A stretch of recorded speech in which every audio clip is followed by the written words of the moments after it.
championships or these top 12, that might be it. You know, they may have only other.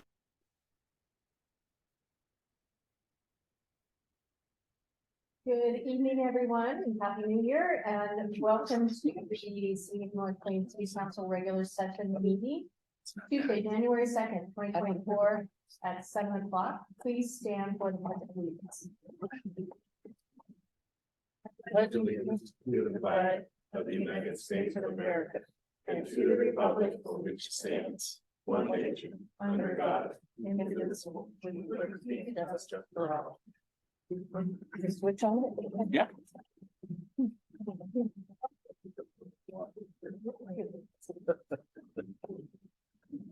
All right, Lori, roll call, please. There we go. Thank you. Mayor Linehan, Here. Councilor Page, Here. Councilor Kendall, Here. Councilor Payton. Councilor Sheldon, Present. Councilor Smith, Here.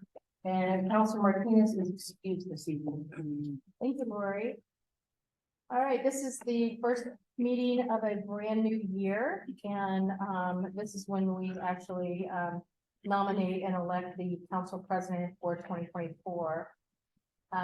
So at this time, are there any nominations? Councilor Smith. If I nominate for Sheldon. I'll take him. All right. Any other nominations? Hearing none.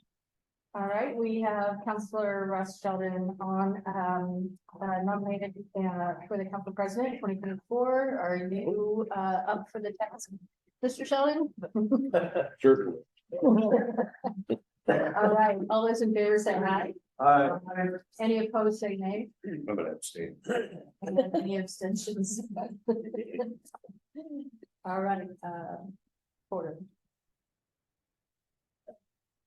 It's approved. Council Sheldon will be council president for 2024. Thank you. Excuse me. Tonight, the consent agenda. So we have the approval of this evening's agenda. We have the approval of the December 4th, 2023 city council minutes. And we also have resolution number 2252 appointing 2 new members to the Parks and Recreation Board. It would be Johanna Para and Dan Kirsch. Are there any questions or any corrections to the minutes that we need to be aware of first? Okay. And we can go ahead and approve the consent agenda, and then I'm going to invite Ms. Para and have her introduce. Having a question now, or do I wait after? What's your question?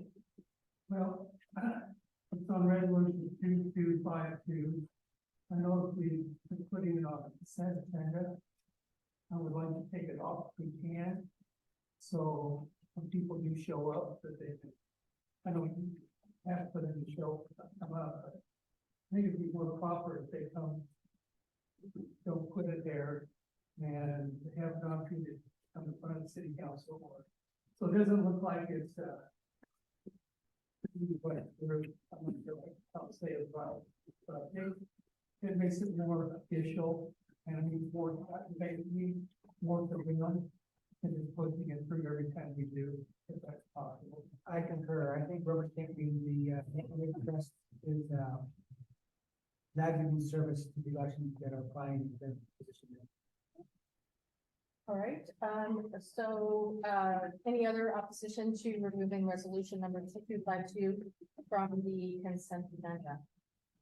Is there consensus to do so? I'll concur. Okay, so at this time, we'll go ahead and remove item 6C from the consent agenda. And can we go ahead and put that on? Should we put that? What's the protocol? Put it under it wherever you want. You can new business. I get the item, the next business item after public comment. Okay, sounds good. Right. So we have the consent agenda 6A and 6B regarding the agenda and the December 4th, 2023 city council minutes to approve. Do I have a motion? I'll move for approval of the consent agenda with the removal or exclusion of item 6C. I'll second. All right, we have a first and a second. Any discussion? Hearing none. All those in favor say aye. I Any opposed say nay. Hearing none, motion carried. Thank you. All right, so now we have item 6C. Let's go ahead and bring that to the table.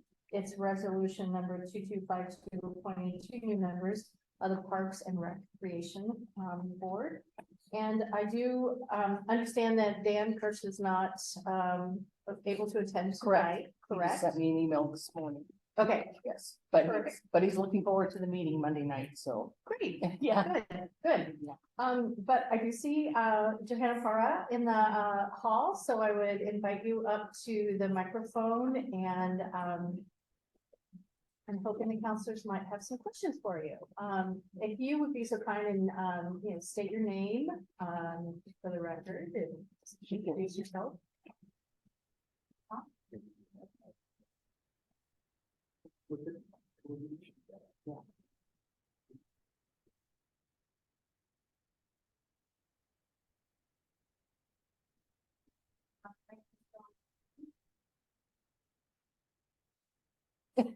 Speak up, please. Do you need her address for the No. record? Okay, All right. We've got it. All right, thank you. Well, I wanna thank you for stepping up and volunteering to be on the Parks and Recreation Board. It's exciting to see new residents come forward and want to participate in, government, the boards and the committees in our community. I think it's a very wonderful and healthy, place to be in. So we get to hopefully be the recipients of your knowledge and expertise and experience and enthusiasm. And so I'm hoping that maybe you could take a few minutes and just tell us why you applied. And if you have any thoughts or visions on what you would like to see for the Parks and Recreation Board. Well, first, thank you very much for this opportunity. I'm very excited for it. I moved to North Plains in September. So it's a new city, new area from not too far, neighboring city, Hillsborough. So I'm very excited to be able to participate on the board for Parks and Rec. I'm very involved. I was very involved in the community of Hillsborough as a volunteer for the police department. I worked and volunteered for the county, for the chamber, and for the city of Hillsborough. The past couple of years, I worked for the city of Hillsborough Parks and Recreation as the event supervisor. So I was the one that managed all of the city of Hillsborough events, big and small, anything that events that came through and I was going through the neighboring parking and case of that division.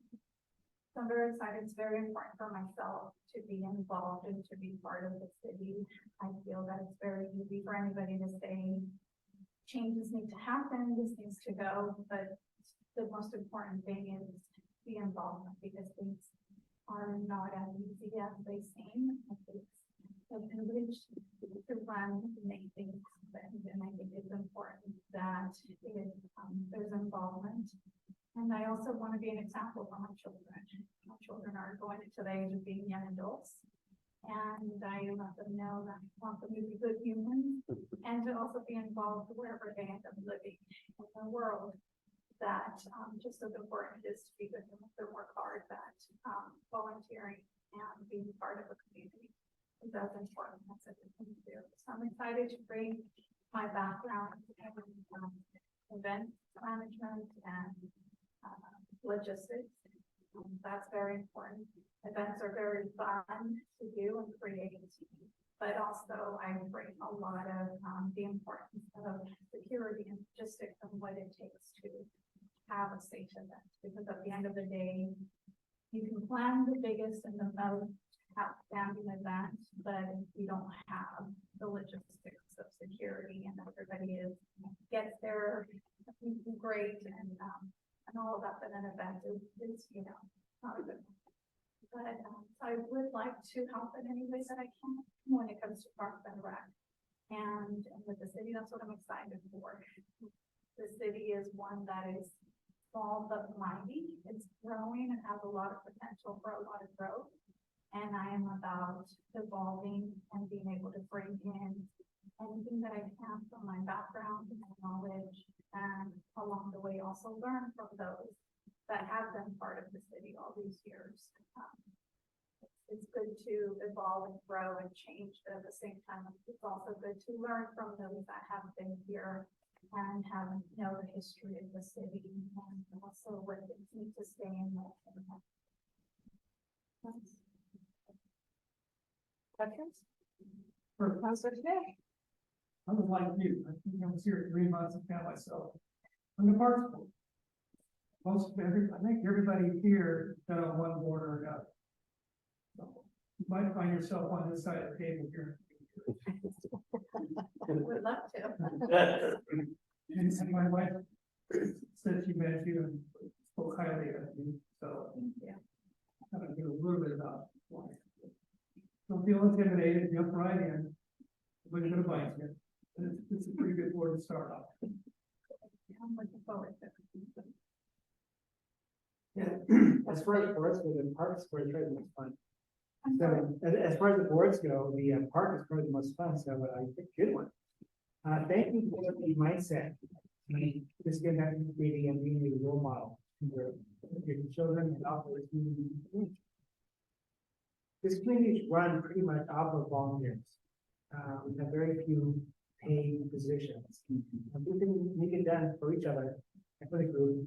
The people caring about to dedicate their time and resources. That's what I'm thinking. Concur everything James said. Thank you. We can reply. Sure. First, you know, I think it's a point to recognize the sacrifice of the time, because there is a time commitment. So I certainly appreciate that. I would encourage you to immerse yourself as much as you can. Speak out, let the ideas flow. And you obviously have a skill set that lends itself to some of the things that we're going to be doing, and maybe some new things and directions we go, especially with Parks and Rec. So I would encourage you to dive in, don't be shy. And, you know, you will actually probably be a very important asset to the board, and maybe you can give some directions from them as well as, you know, consorting over the continuity of the programs that we do have and the places that we do want to go. So thanks for basically standing up and supporting the community in this regard, and welcome aboard.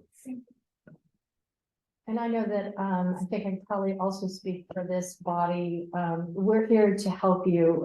You know, many of us have lived here for a while, and, you know, folks on the, there are some new folks on the board, on the Parks Board, and some folks who have lived in the community for a while. So if you ever need to reach out, you know, we can certainly give you our cell phone number. If you have questions and want to sit down and have coffee and pick our brains, to better understand what's happening, what's going on. Open door, you know, I'm an open door, and I'm sure everyone up here would be more than happy to sit down and visit with you at any time too. So thank you so much for stepping up and be willing to give back to your community. Thank you. Definitely, thank you, and I love that idea. If I could take a little short time from all of you at some point in time in the year, would love to learn, because I think the best thing for myself is to move forward. It's good to know the history and to know the things better in order to understand what positive things can come in the future. So would definitely like to learn more about what's been happening.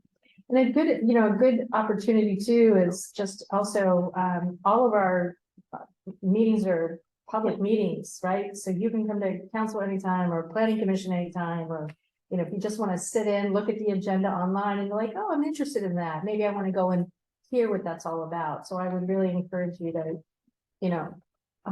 open up your mind to that too. So, you can also learn some of the other volunteers in the community as well.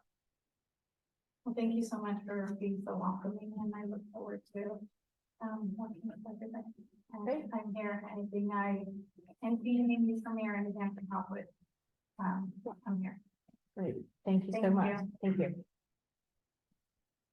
So we have resolution 2252 on the table for approval. I have a motion. To approve. Move to adopt resolution number 2252. Have a second? I'll second. All right. We have a first and a second. Any discussion? Hearing none. All those in favor say aye. I, Any opposed, say nay. Hearing none. Motion carried. Welcome aboard. You can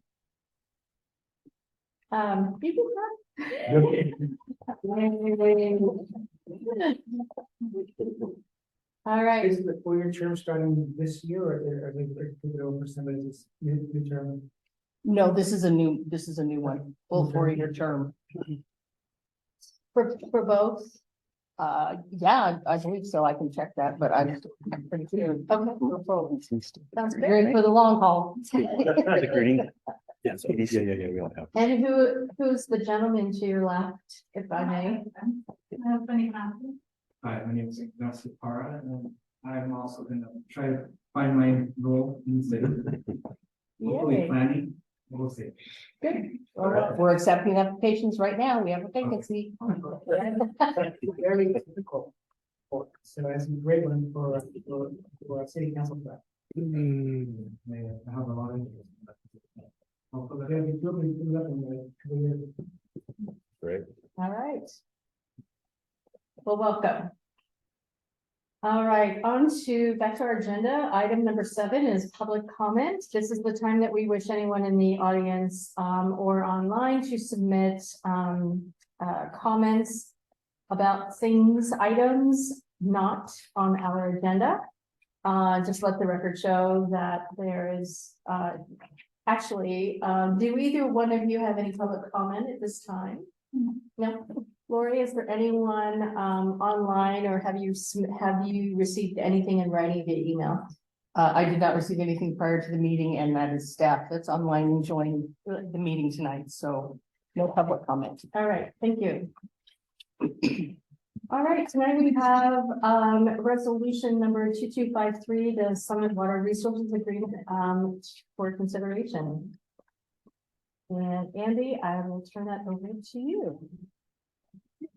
Okay, thank you, Madam Mayor. I would have had the Public Works Director take this one, but this is a project and a grant that sort of predates him.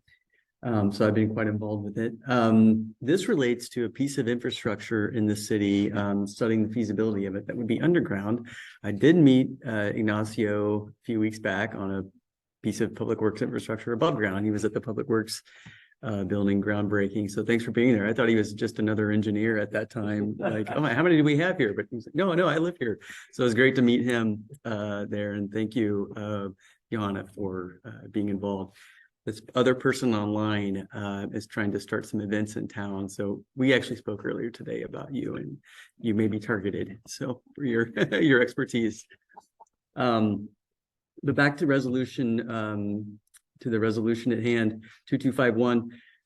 This is a project of studying the feasibility. What is it? 2253, sorry, 2253 is, oh yeah, I've got an old thing pulled up, is a project identified in our water master plan in the city's capital improvement plan to study the feasibility of what's called ASR, aquifer storage recovery. And that's basically my non-technical, non-hydrogeologist explanation of basically you're injecting water that you receive surface water down to the ground into some rock formations naturally occurring. Those are in an aquifer, but all of our water comes from Hag Lake through Joint Water Commission. It's all surface water.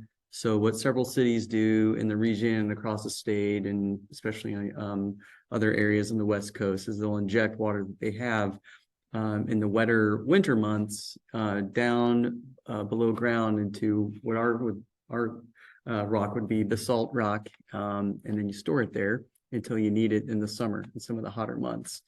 This is a technique that's been used for a long time, and several cities in our surrounding area, including Beaverton, they have several of these aquifers.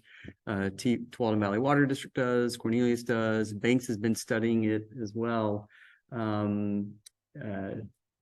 a potential storage solution. This is something identified in our master plan, and we got a state grant to do that study as well.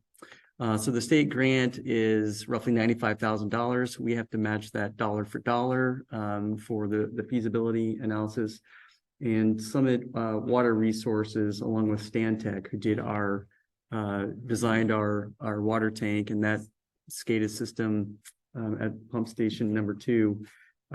They helped us write the grant and procure the dollars and work with the Oregon Water Resource Department on the grant and the program.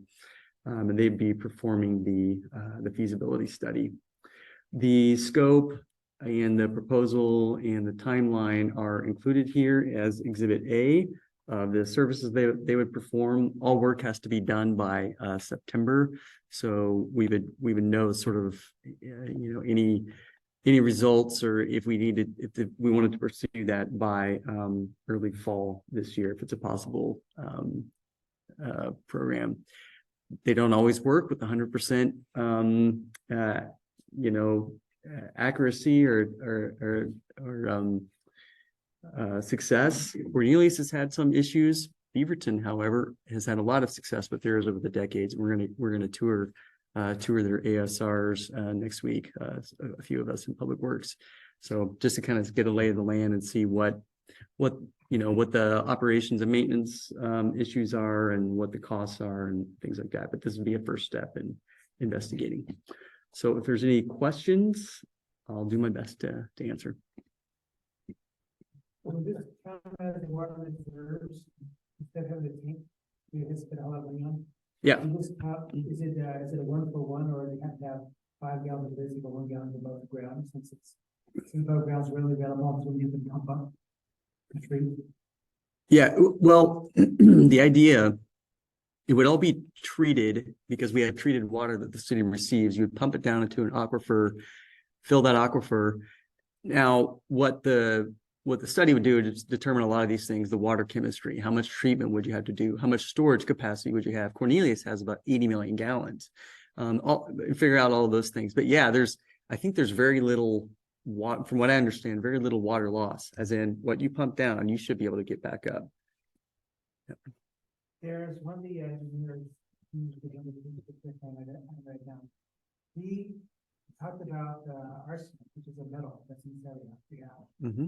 Would that arsenic be something that would be contaminating the water with and having to dissolve it? That's a good question. That's actually something we've talked about, this is something the study will address. There is a technique called conditioning where you can inject water down.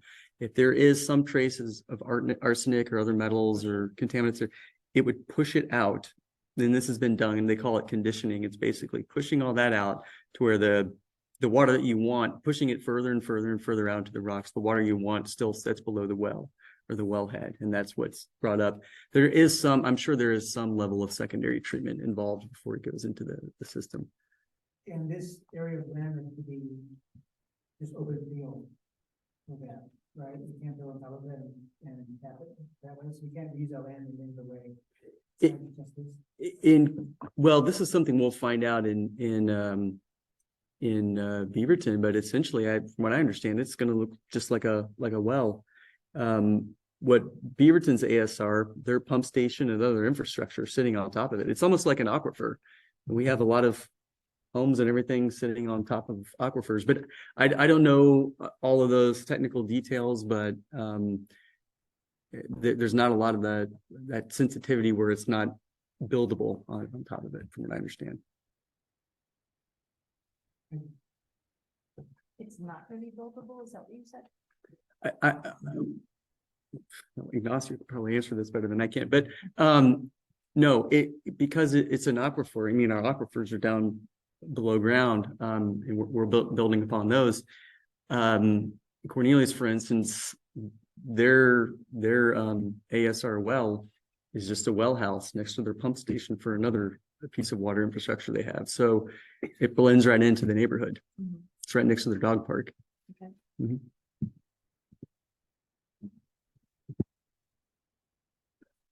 Mayor, yeah, so you want to approve this tonight? Is that what you said? I would enjoy that, yeah, because we have a timeline to get this work done by September. Oh, I'm reading it, most time we pump water out of the ground, but not pumping down, that's a little different scenario, but there are people, there are cities that are now pumping water into the ground, Mhm. where are they getting the water? Well, Cornelius gets theirs from Joint Water Commission. So does Beaverton. So it's not a river and overflow, you're talking water that they buy? Right, the same exact water source as Oh. us, yeah. So instead of putting, we're gonna put, should be cheaper than renting. And put down. Then we have to bring it back up. Yeah, That's not for. right. And like I said, that's something that we'll kind of figure out and learn more as we go, what level of treatment is necessary. There is some level of secondary treatment, but everything that's going pumped down, it has been treated. And so it wouldn't take the same level. What's that? 5 second rule? Yeah. Yeah. So if I may, so then, how big the aquifer, I mean, we have projections of what we might need, Not yet. That's what the study will tell us. okay? Yeah. Yeah. 'cause If it's 2 million gallons, probably not worth it. If it's, Oh, okay. millions and millions and millions, and like I said, Cornelius is 80 million gallons is how much they could store there. In these wet winter months when no one's irrigating and you have a lot of abundance of water, it's something that a lot of water jurisdictions are sort of investigating or looking at. I'm very interested to see this, so. Why? I mean, it's for cost saving and capacity and for future use. Well, the reason I'm interested in the study is just to see those exact questions. Yeah.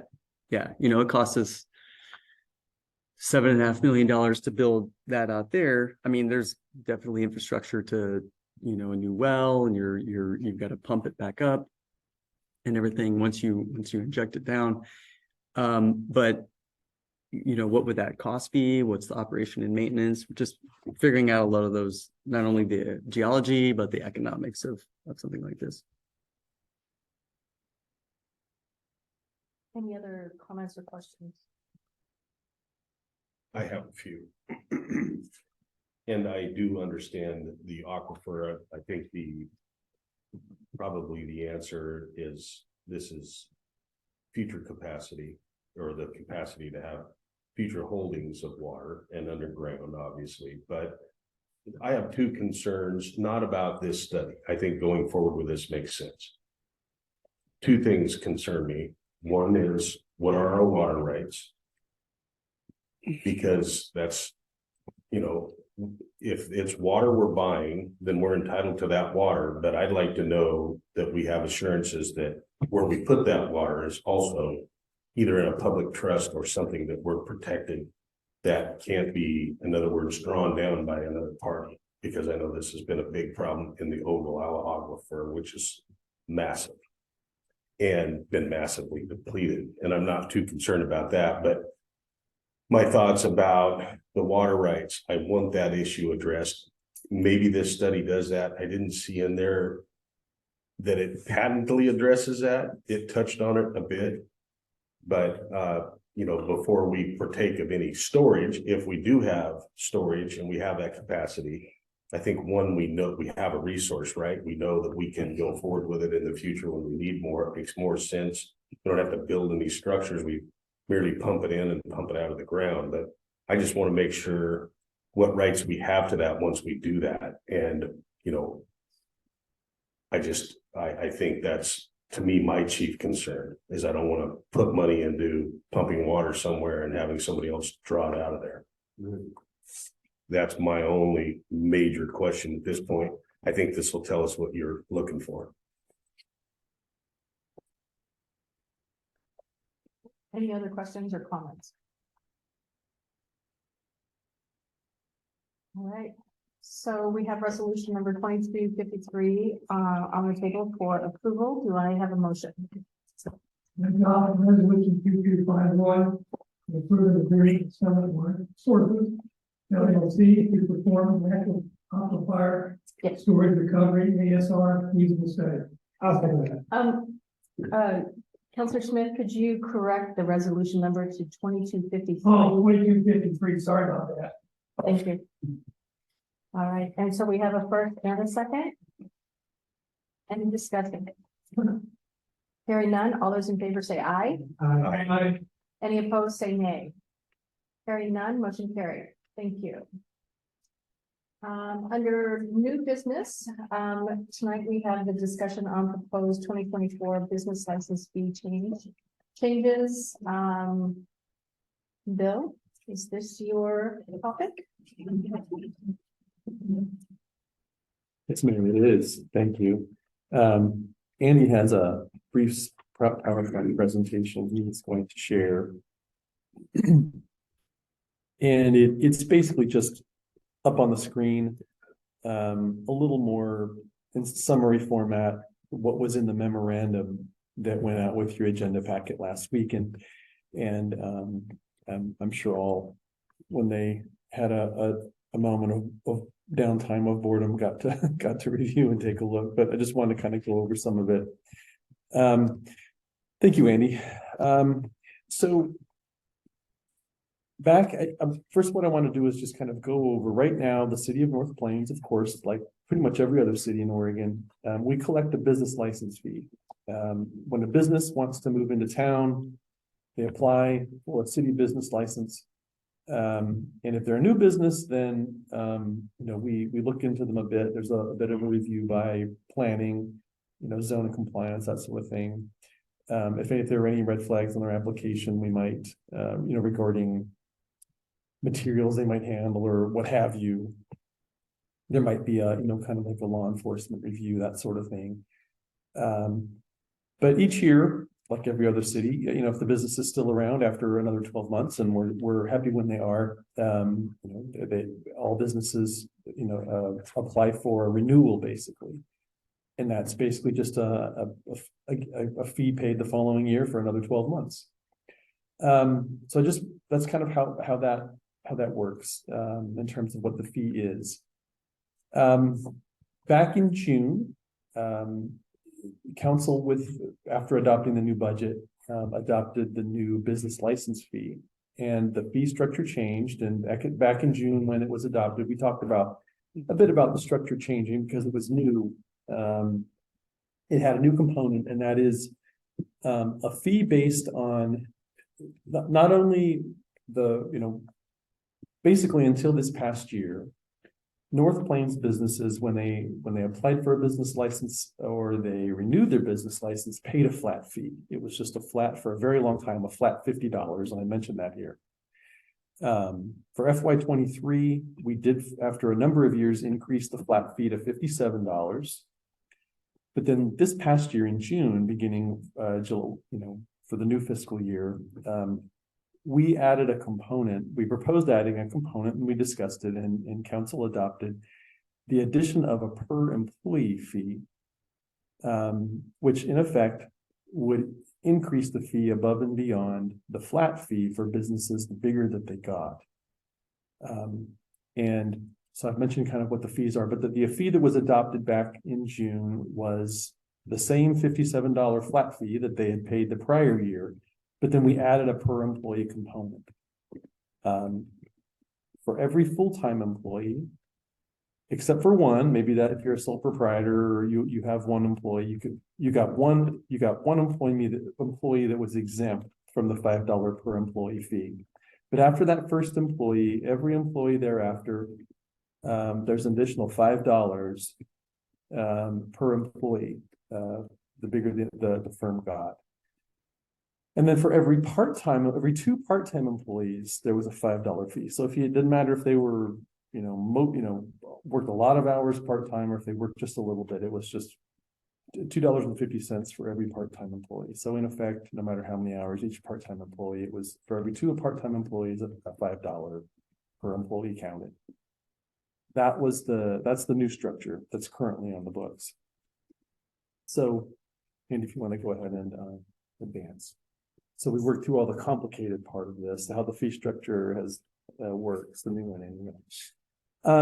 One of the reasons that we began talking about this really for FY22, but then, for FY23 a year ago, June, but then we discussed it a bit more in June of this past year. The issue at hand is that the business license fee I could only go back as far as FY12, and I couldn't find any records of before that. So all I know is that the business license fee had been 50 years every single year since fiscal year 2012. And as we all know, in just the past few years, and as this chart indicates, this whole time there's been inflation every year. In the past 2, 3, 4 years, inflation really picked up for a number of different reasons, and we don't need to go into all the macroeconomic reasons that happened. But every year that we kept the business license fee fixed, inflation eroded at its ability basically to pay for the cost of maintaining for all the costs that are involved, or at least in what the fee is meant to pay for. And this slide just kind of summarizes what the ordinance says the fee is to be used for. We have to have a reason to collect this fee. And the 3 reasons that we are allowed to collect the fee and for the use of the fee are for investigating new businesses or investigating existing businesses for any changes in how they're doing their business. Are they using more parking, causing more traffic? Are they handling materials we shouldn't be thrilled with? Are there fire or public safety hazards we should be aware of? All those sorts of things. That's the first part. That's for new businesses. Then the same activity for existing businesses. The fee should be used, or is supposed to be used, for any investigation of businesses and compliance and any risks they're posing to the general welfare, whatever that may be. Parking vehicles in the wrong places and being a hazard, all that fun stuff. That's the second use of the fee. And then the third use of the fee, which really should be the smallest part, is just maintaining the database of all this information and keeping it up to date on an annual basis. That's the third part of the fee as justified by city ordinance.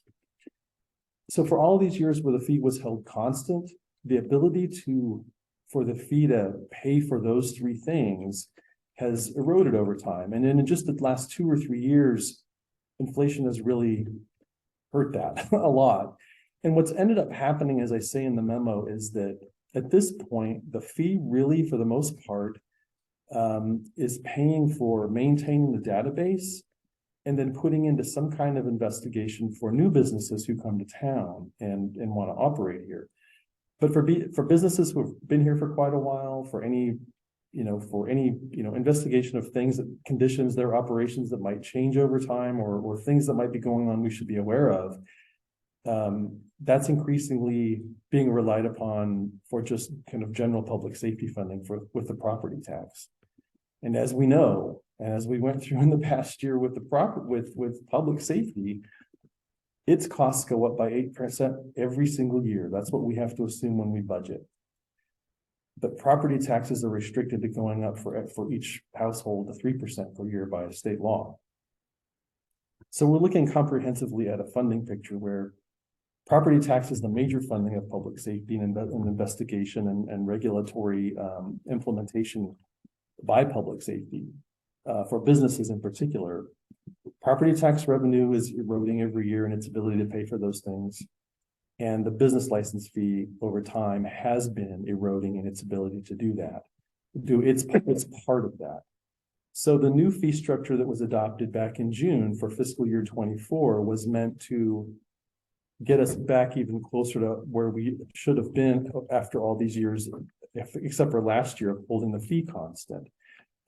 This chart just kind of lets us know that if just the fixed fee would have been increased purely for inflation every single year since fiscal year 2012, our base fee right now should be $69. Or last year should have been $69 instead of $57. So we know we're kind of behind the curve with what the business license fee should be paying for, but versus what it's actually been bringing in per business. So thus the new fee structure that we have. Andy, if you wouldn't mind advancing, thank you. So what we do have is detailed business data for the city of North Plains, and in all of this, we have the big thing is when we brought the fee structure to the fee structure, the flat fee bump for FY22.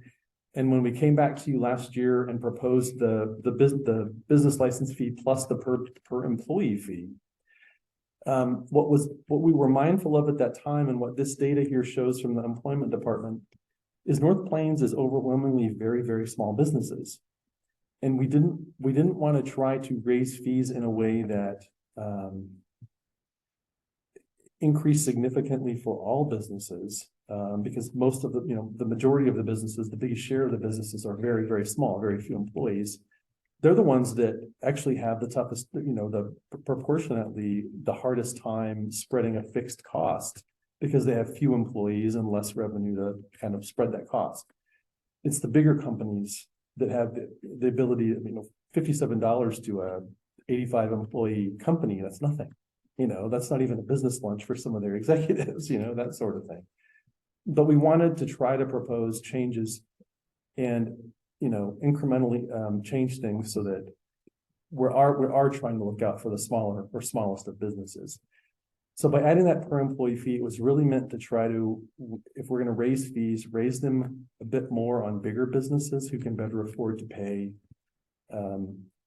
more proportionately compared to how small businesses have to, pay the smaller fee.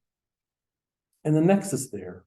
Why, we would propose it appropriate is that the bigger companies have more employees that have more employee traffic, have more freight traffic, have more traffic incidents, risk for accidents, more of this, that, the other. So bigger companies have a higher proportionate demand on public safety, traffic, a number of different things. So it's not inappropriate to look at scaling fees based on companies getting bigger. There is a nexus there. So it's not a completely subjective or arbitrary attempt at trying to change the fee. So that's the idea there, is that fees should increase for all businesses, but if we're going to change things and modify the fee structure, smaller businesses have a harder time paying the increases. So we have to be mindful of that for sure. Go ahead, Andy. Thank you. Okay. So now on the screen, this was in your these were in your memorandum as well. And on the screen, the numbers look really small, and holy moly, I need a telescope from here to see some of this. So, but I'll remember. I should be able to remember it. But the bottom line is, thank you, Andy. I don't know if I can get it back. No, it's okay. On the left hand, so on this slide, and these are shown side by side in the memorandum. On the left is the fee as adopted, and as was described earlier, it's redescribed here.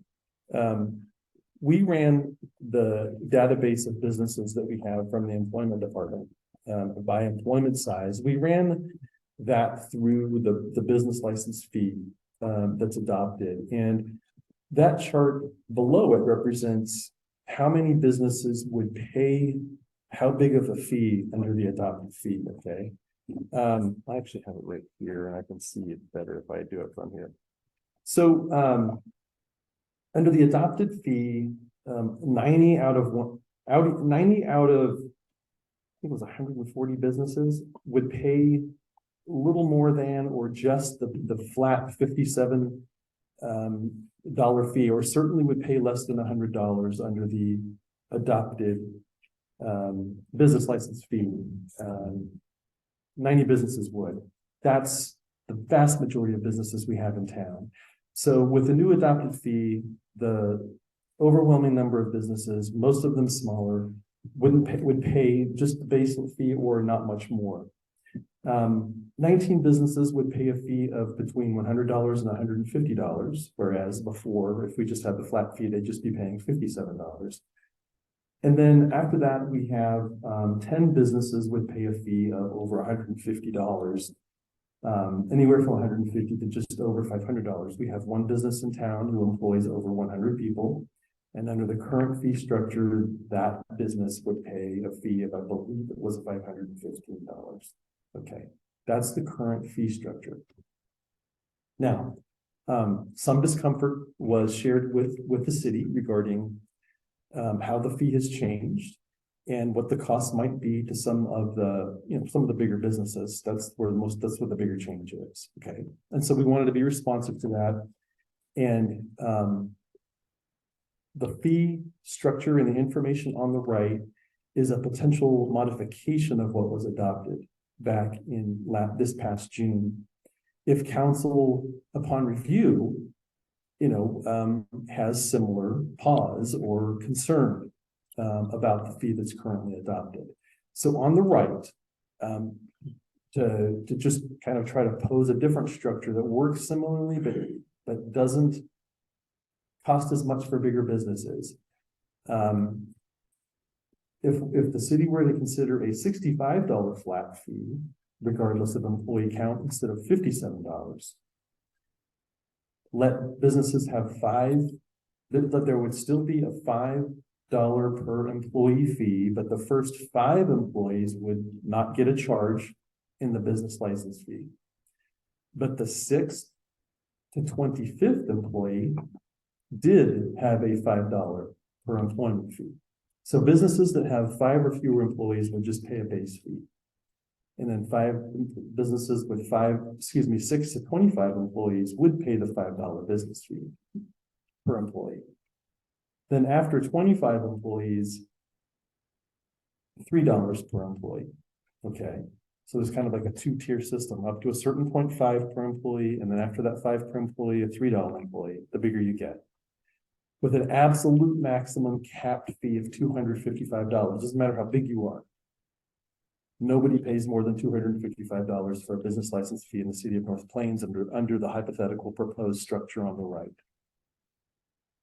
Under that, and again, that's just it's a little bit arbitrary in the sense that there wasn't an outcome, a specific outcome we were trying to go for, other than try to maintain at least a similar revenue stream from the prior year, but at the same time, maybe bring down the fee on the much larger businesses. That's the intent, the sole intent of the hypothetical on the right. The result of that is that 106 businesses would pay a business license fee of less than $100, overwhelmingly the base fee, as opposed to the 90 businesses with the adopted fee. And then 13 businesses would pay a business license fee of between $100 and $255. 5 businesses would pay a business license fee of between $200 and $255 of the cap. So as you can see, under the hypothetical under the modified fee scenario, we don't have any businesses at all paying a business license fee over $300 at all, whereas the adopted fee, we do have 4 businesses who would pay a fee of over $300 under the existing adopted fee structure. So all that is to say is that I'm not here to propose very specifically that you all change to the hypothetical or the potential optional on the right, but that is to let you know that we can structure a fee that tries to accomplish what the goals were of changing the fee. But if there's hesitance about the fee for bigger businesses, all businesses are valued in North Plains. Growing the economy here is a big priority, but if there's concern about fees on the top end, we can do things in a way, like on the right, that aren't but don't have as big of a fee on businesses that are much larger. So that's just the idea here, okay? Can I ask you a question? Mayor, you're absolutely right. Thank you. So, I was not a part of the conversation in June. I think I was on vacation when the council, had this discussion. And you may have had this, question come up, but, I'm curious as to why the number of employees, like, is a function of the fee, like, can you explain that to me? Mayor, it's really just, when we did our, when we took a look around to see, we're looking at modifying the fee, what are other cities doing and why are they doing it? I mean, that's really kind of what it boiled down to. And it was really meant to every city around us, every city around has a hard time keeping up with funding things with property taxes. So there's the look to see how can fees supplement the long-term loss of relative funding ability from property taxes. And cities have moved to fees. And business license fees have been changed over time to add that per employee factor for a couple of reasons. Number one, the bigger the business gets, the more employee traffic, employee accidents, kind of employee and business function specific demands on public safety and other city services.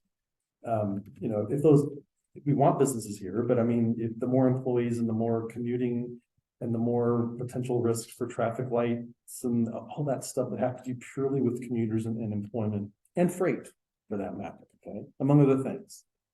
The second thing is that residents don't get tax incentives for living in their house. They don't get enterprise zones. Residents don't get all of the incentives that businesses do that in this state anyway, tend to reduce property taxes to attract businesses to locate in a city. But all of the incentives that are used to bring businesses to cities, most of them involve reducing their property taxes. And so fees on businesses end up being kind of even more of a focus for other cities because it's been property taxes on businesses that they've lost because of incentives. So it's kind of a 1-2 punch. That's why it's been done. But generally speaking, the bigger the business is, the more likely demands on different services there are. And it's just a scale, thing. A small business that's doing a little bit of this or a little bit of that out of their home, $65 for a year, no big deal. They don't have any employees, running traffic lights or whatever, and they aren't, having big trucks in and out of there and operating and so on and so forth. So that's why it's just a function of scale of size. That's all it is.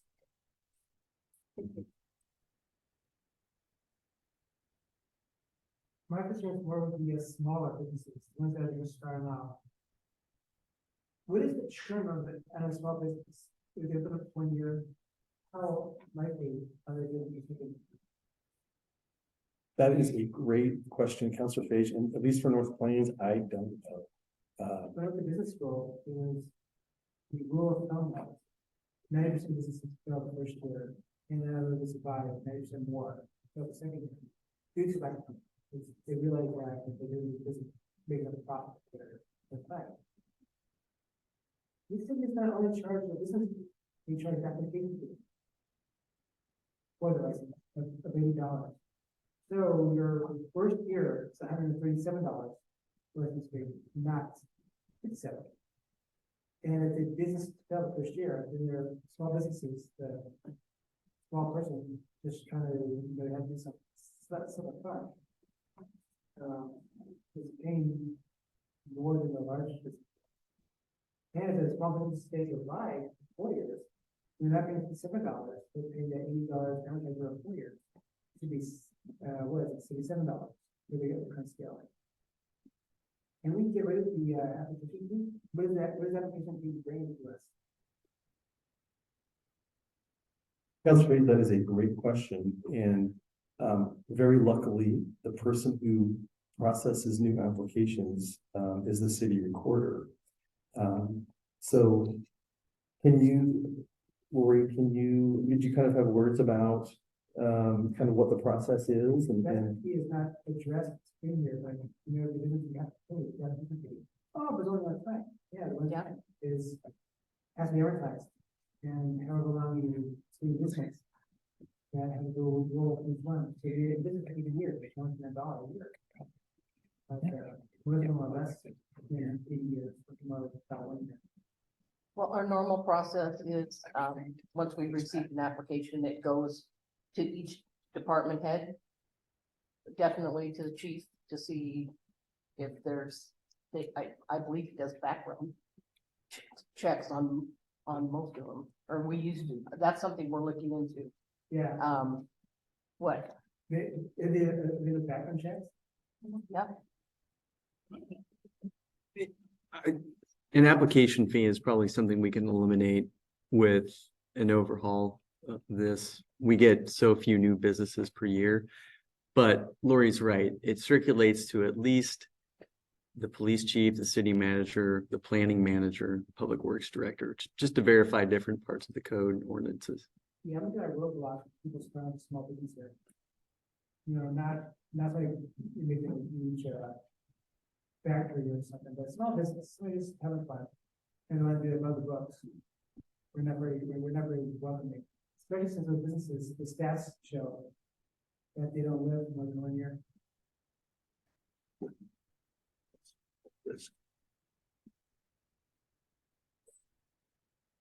Okay, I've got a few questions since are we in a question period? I supported, and I was the presiding over the meeting where we supported the increases. I don't think the increases, and I made this argument to a couple of individuals in our community, that they're either of which are insurmountable for anybody in the business. And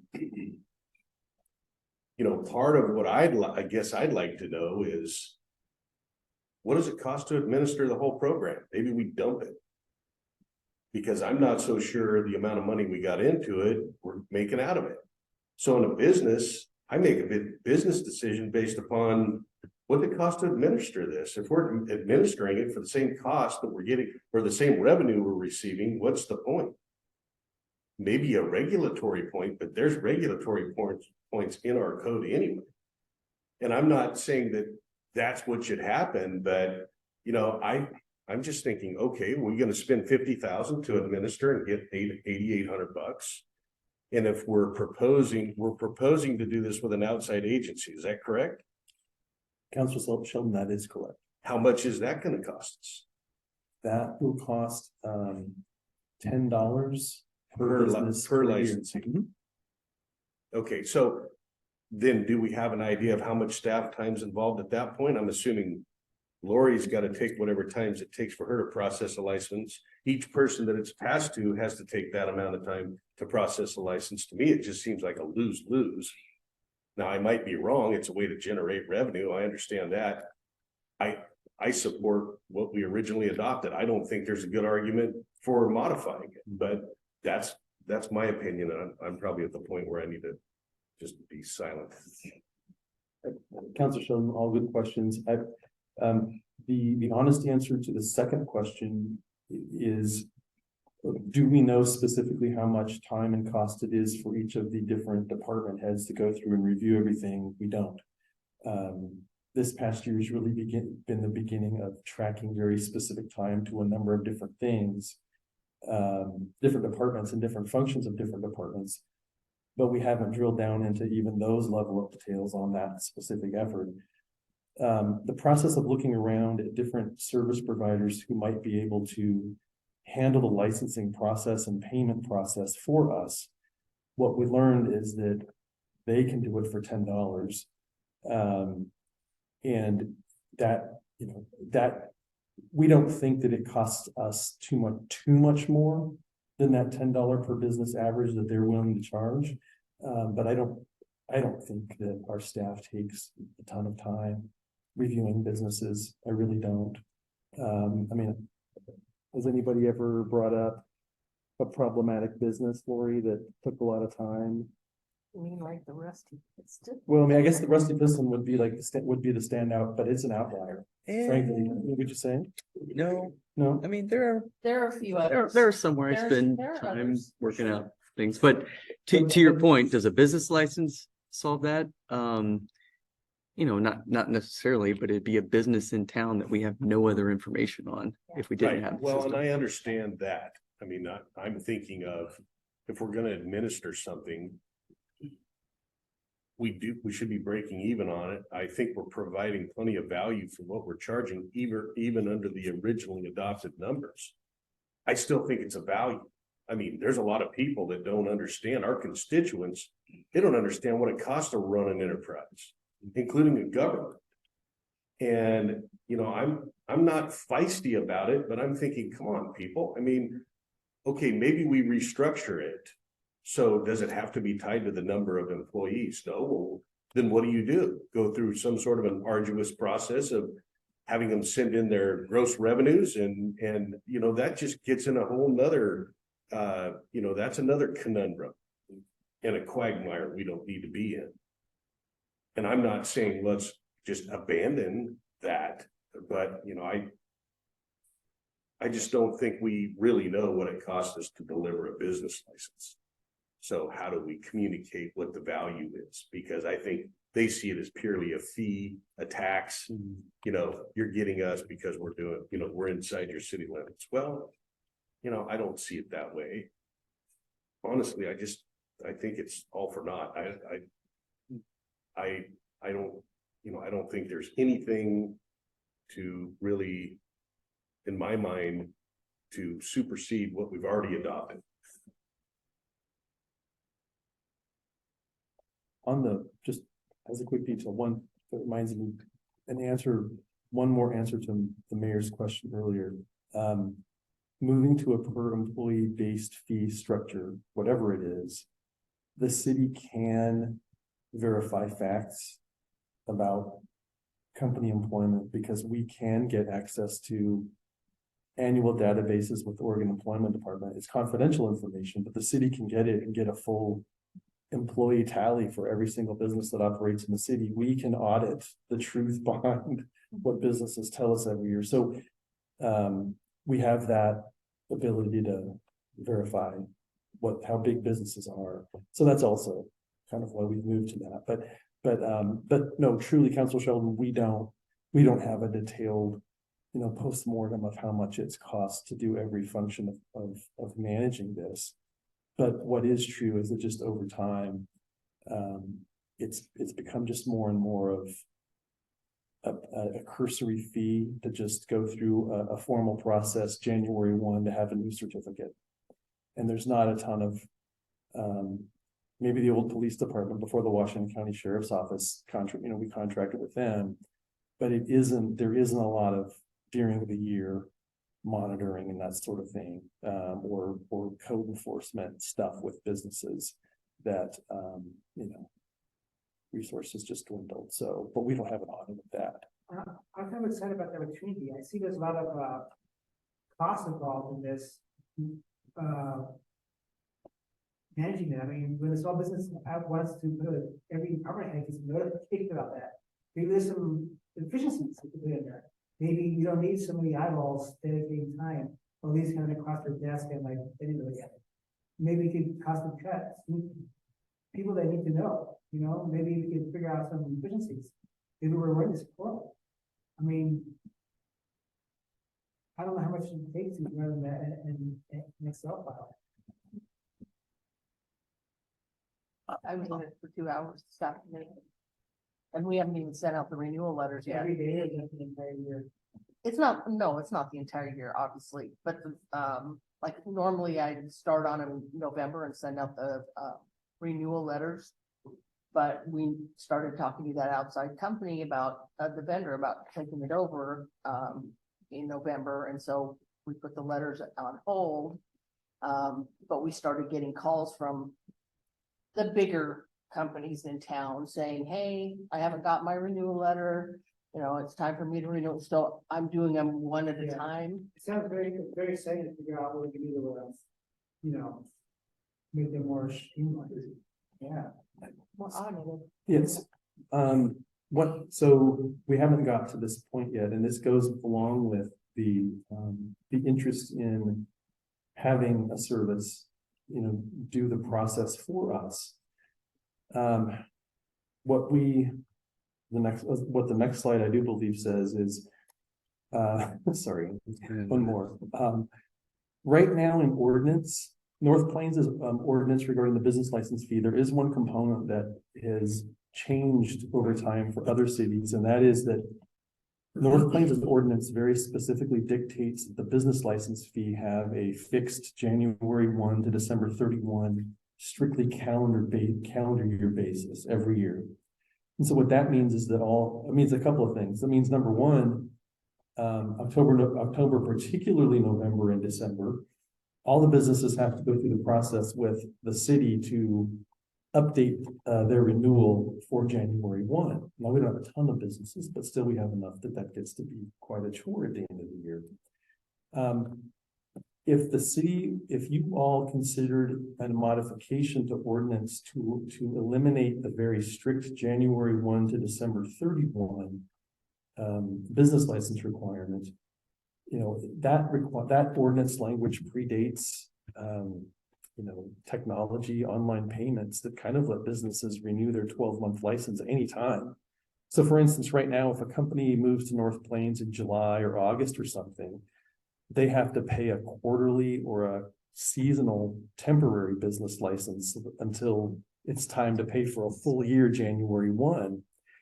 And the service provider, we've looked at service providers, but the one that we've really been talking to, it is no big deal for them to if their renewal date is July 10th, they set it up, it gets paid, and they get their 12-month business license fee starting July 11th. Yeah, they call it a rolling renewal. So from the date that That's how, that's what my business does. Yeah. Yeah. It's a rolling. Yeah. But the big thing there is that our ordinance requires it to be a January 1 to December 31. I mean, it's kind of oddly specific, or it looks oddly specific these days, but it is an ordinance. It has to be those dates. So what we would propose formally is the consideration that be changed so that we could enable a rolling system. And then we wouldn't have this big swelling of activity for all businesses at the end of the year, and businesses having to hassle with a partial year license until January 1. I would support that. Yeah.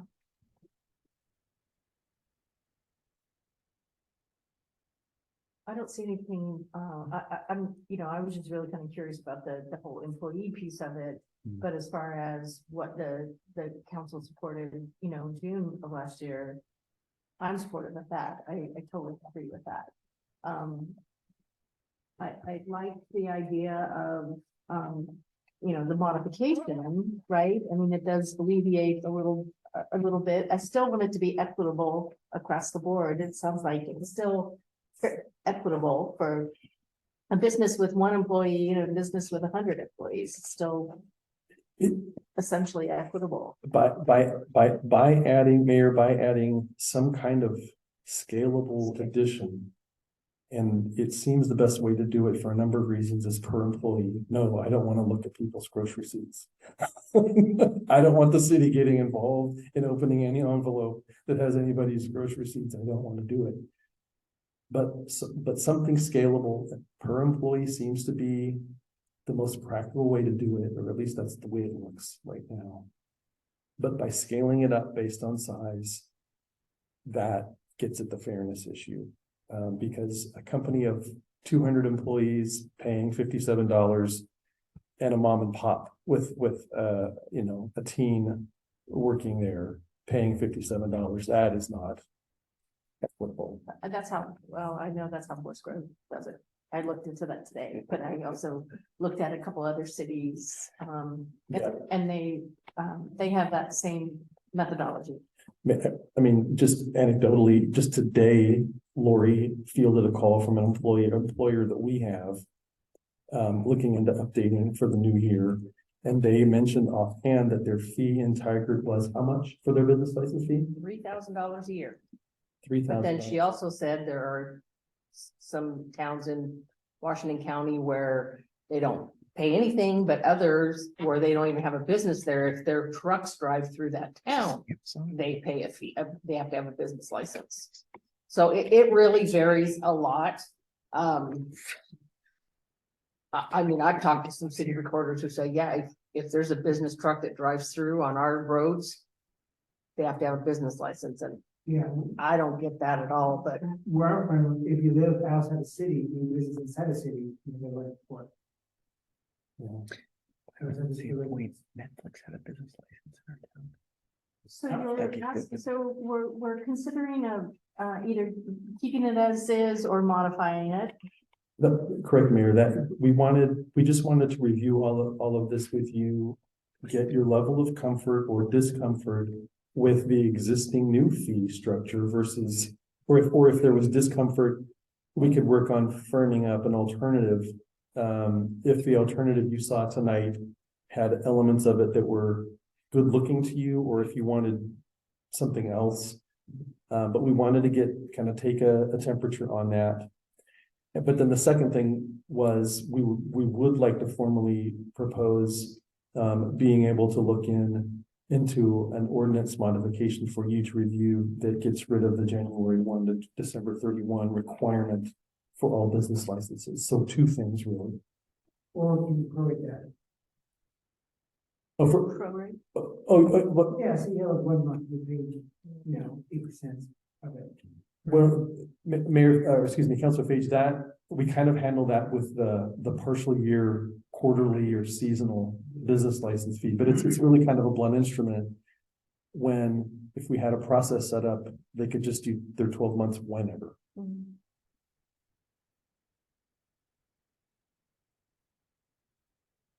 Let's take the easy one first. How about the updating the ordinance on the dates?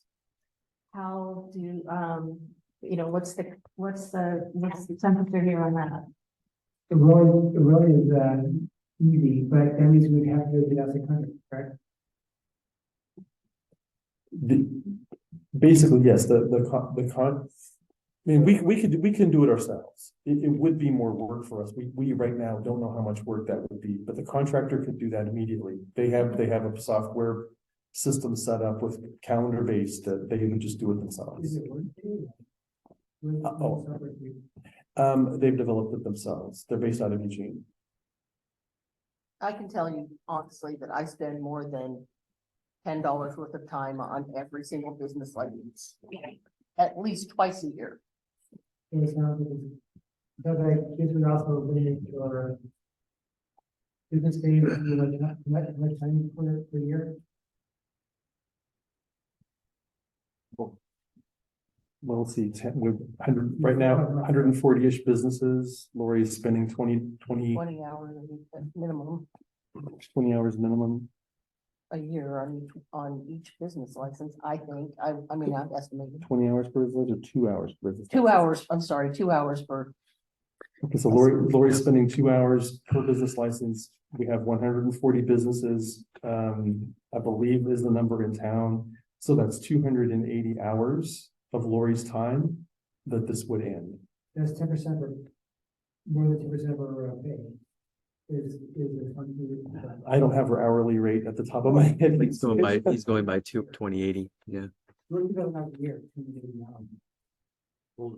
It's more than 10%. Well, we're upside down in this thing. So that's the big factor of that. Is at the end, you decide the efficiency of that, of course, but, Yeah, So that's why we're trying to move to this section. I think we're,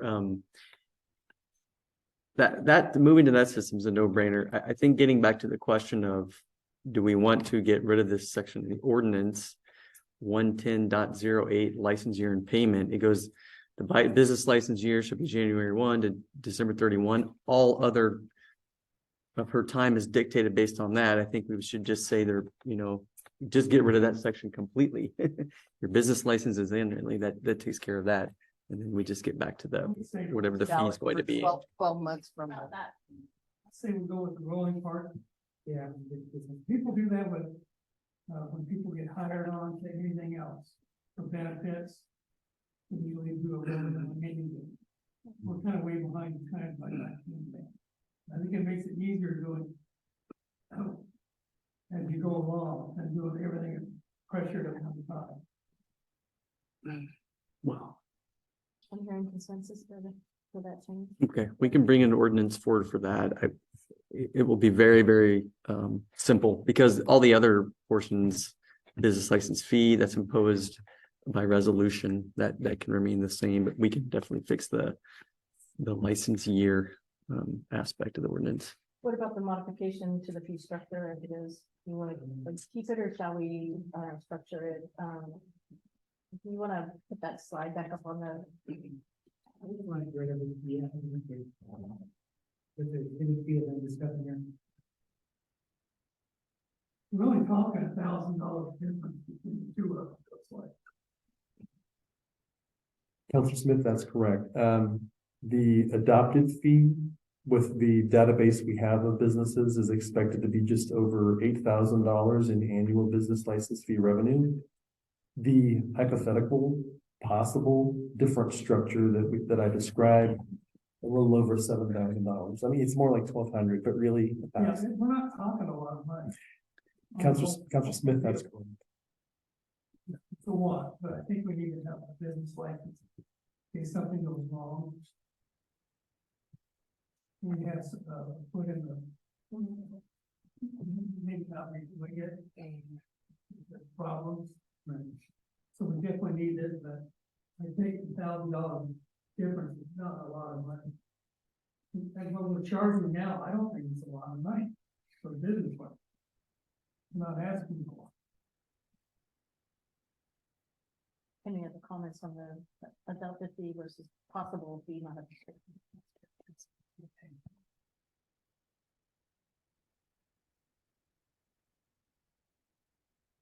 We're gonna push that idea into the female application. The adopted fee seems okay. Is there a lot of feedback or anything that's not there or? We've gotten written comment from some, but no individual business has complained, no individual business has brought this up, but the chamber actually expressed concern. So we just wanted to talk to you all about this.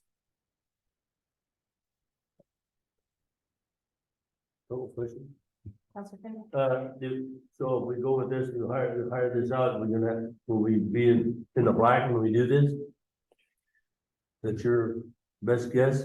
We will, the revenue figures, Right. yeah, we'll be in the black. We'll be in the black by about, Will this be a yearly, 5 years, what are we thinking? it's year to year. We sign no long-term contract with them. Right. The only other concern I have is, I don't know how you're gonna letterhead it or all, but when it comes from an outside agency, say out of Eugene, you know, to pay your business license, that doesn't look proper to me. Needs to be a letterhead out of the city. or Everything place. has the city logo on it. As long as that doesn't change or get the Yep. impression that somebody else is collecting the money for us, I don't want that impression. Council Kindle, it's an online portal. The closest thing I can describe it to is like paying your water bill. You know, it kind of feels and looks like that sort of. Okay, The portal you do go to for the company, they have a number of different cities. Yep. And they would add a button with the North Plains logo prominently. okay, all And right. North Plains businesses would click that one. So it looks external because there's other cities at the portal, but it would operate. It would be North Plains. That's fine. And it would be would it be accessible through our website? Or would they have to go to a Yeah, separate website? we would link it. I might add, with contracting with them, we've been, a number of things happen. Number one, every month, because there's a rolling renewal or application, we just monthly get ACH transfers to our checking account with reporting on it every month of who paid and what. And then online, we have instant access to information, historical and current, about every single business's payments, their calculation, their payment record, any payment plan they're on, if they are they missing payments. They just have a gigantic online database that we have access to for, for tracking purposes too. But it all looks and would link to the city website, yes. Again, I'm still not clear. Are we sticking with the adopted fee or are we considering the possible fee modification? I've heard question about the adopted fee looks fine to some. Keep it as is, but I'm interested in having small businesses come out of the dark. Be able to advertise or not do things on Facebook Marketplace. I can be actually legit. And some of the barriers are just, they make like $4, right? So maybe have the barriers lower. I said the application fee is $80. Let's fill that. And keep the small people that will probably be business for 1 year, let them experience the our campus system and physically out there. Keep it cheap for the small guy. So that's what I'm trying to do.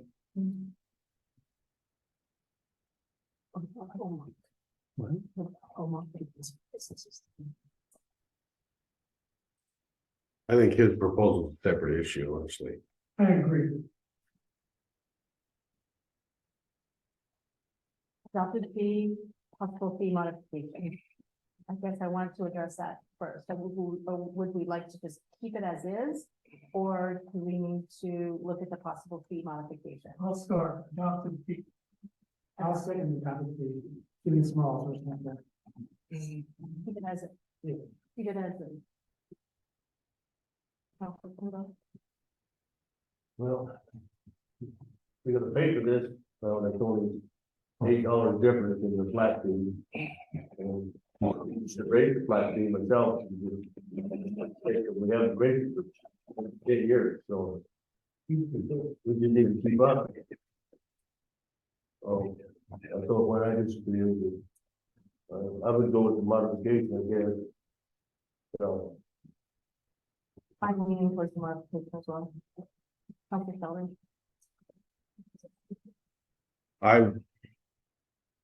I'm in favor of staying with the adopted fee. We've already adopted the fee. I don't think it's unreasonable.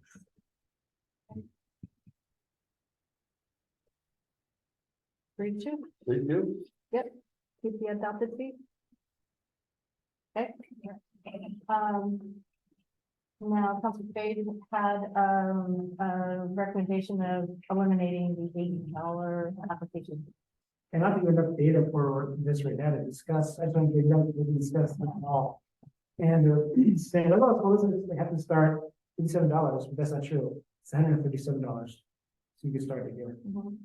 Well, and Councilor Sheldon brought it up, what's the value? Like, what are they getting for that, that $8? And maybe that's something that we should, have staff bring back, some more data on what that looks like. Mayor and Councilor Page, absolutely. I mean, we can look at that fee being waived entirely. We can say businesses with fewer than 10 employees wanting to locate in North Plains don't have to pay the application fee, but 10 or more employees, there's a number of different ways of doing it so that smaller businesses aren't or don't feel penalized. So, but we can absolutely bring something.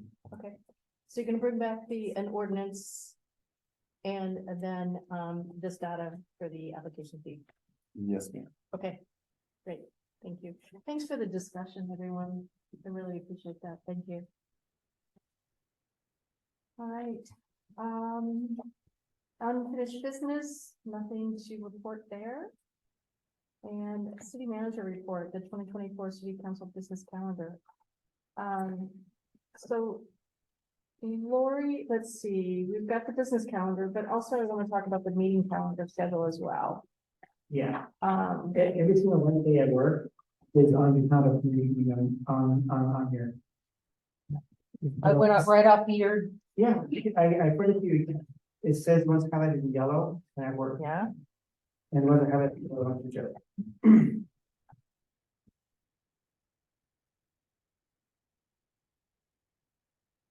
And then, August 21st.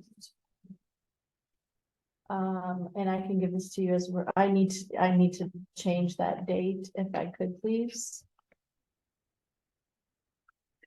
I think you already told me that, right? Yeah. Yeah. And I'm happy to switch it out, for anybody else in that month. I mean, that's totally doable, but For August, let's see here. I have nothing for August, well, that's the third Wednesday, I mean, let me see if we get a. What the heck, hold on, let me check my work for. Well, if you wanted to, I've got 9/18. Or 6/20, I could switch with 8/21. I think. Yeah, fine. I can, I'll take your 90.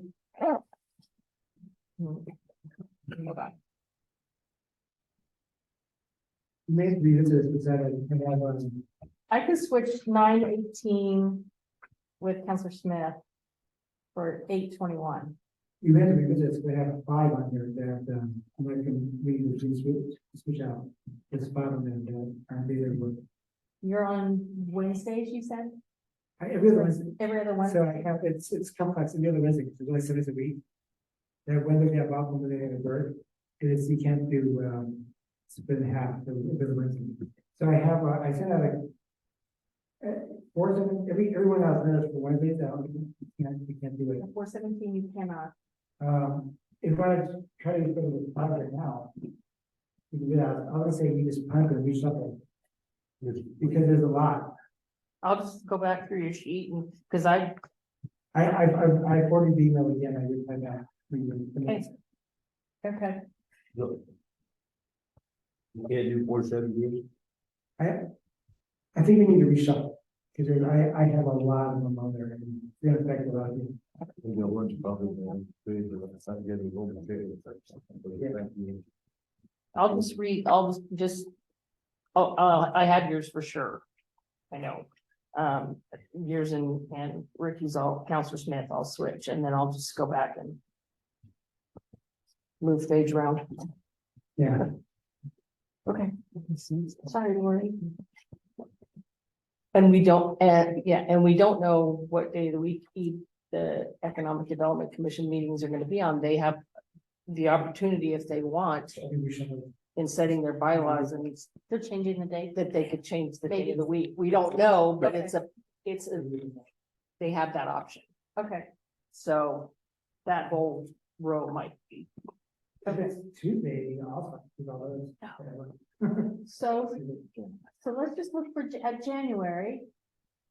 Everyone, so Counselor Page, you're at the Parks Board, January 8th, you're good, you're Monday, okay. It's gonna be every. Then, Counselor Martinez, I'm good for the library board, looks like Counselor Shelton is taking on the entire month of February. Yes, I am. He likes it that way. Good, at least January, February, Yes. so if you wanna just work this out, you've got some time, work Yep. it out and bring it back and make sure that you've got Counselor Page's dates. Absolutely. We'll get it squared away, all right? Yeah. Thank you. Herding cats, thank you, Lori. The business calendar, it looks like our next meeting, January 16th, we have a work session with NPEA. Yes, Currently, yes, and I need to, now that the holidays are over, follow up with my contact at MPEA that contacted me about doing this, so yes. okay. And then, we have an executive session that night as well, to, personnel, for personnel. Okay. And we will be, giving Andy a informal review, okay? Question, Sure. is the public works gonna be at the work session? For at the NPEA? Correct. I don't know that, but I'm surprised, maybe we could ask for him to be there. I Is would there think so particular- because of. Part of his job is like, Carly Festival, and that's the type of stuff that's probably. that he needs to be aware of. Because, we had the same woman come twice with concerns, and I would like to make sure we don't have that again. That'd be number one. So I think it would be a good idea if he's there. Okay. And bring up some hit list of concerns that need to be taken care of. I think we'll need to scope out what this is going to, if it's solely about the garlic festival, we'll, right, I do too, but yeah, Dustin was going to be there regardless. I don't know how in depth we'll get on particular garlic festival issues. Some of those involve the police chief as well. So anyway, we'll scope those out before the executive session. Yeah, I think some of it's contractual. All right. Any other comments or questions? When's the city coming? The next January 16th? It's a Tuesday. It's a Tuesday. Yeah, I know, but on the calendar, on this calendar, it's blank. That's because we're gonna On have the a city new calendar calendar? before the end of the month. But Okay. A new website before the end of the month, Andy, is that right? We'll make sure to populate that. We were, a long story. We should still put it on the calendar. Any other Yeah. comments, questions? I have a council report. Yes, sir. I'll make it quick since we're dragging on here. Basically, the Metropolitan Area Communications Commission report. I attended, obviously, their meeting on December 15th, for those of you who don't know. And it's principally a business meeting, a year-end type business meeting. We accepted the MAC audit report for the fiscal year 2023 period. We approved the fall grants in the amount of $500K, of which North Plains was a recipient of one grant in the amount of $46,230. And basically, MAC itself is working on a number of fronts on behalf of our member jurisdictions, us included, which essentially is comprised of franchise fee review, franchise renewals, an FCC 621 order. I'm sure you can get real excited and look it up. It's a lot about what's called non-cash, in other words, assets in right-of-way and fair market value. And there's a lot of disagreement over that. But it involves the local government franchise authorities and a preemption in regulating non-capable services by cable providers. So that's also another front. The MAC, the actual creative services division of MAC has been pretty busy and fresh with new programming, basically for a lot of different jurisdictions. And that's something that we should be thinking about going forward. They do our state of the city address, but I think there's some future opportunities coming up. That should be probably part of our, maybe our marketing plan, if I'm not mistaken. It is. So, things like cultural outreach, they did a large piece on preschool promise videos. The YouTube channel, for those of you who don't know, you might want to go on to MACC YouTube. And there's a lot of content there that I think might be informative. And then, finally, we looked at the budget. We're mid-year in a fiscal year budget. It's much like ours, except for we do it annually. And that budget is stable. The revenues and expenditures are in line with where they expect to be. And all of the MAC franchise fee distributions were basically sent on December 15th. So the next up will be March 15th. Other than that, the meeting went pretty swiftly, and we had a combination of attendees who were in person and a few folks online. That's pretty much it, the MAC report. Thank you, Councilor Sheldon. Anyone else? All right, hearing none, I will go ahead and close our meeting this evening at 8:34. Thank you all. Good night.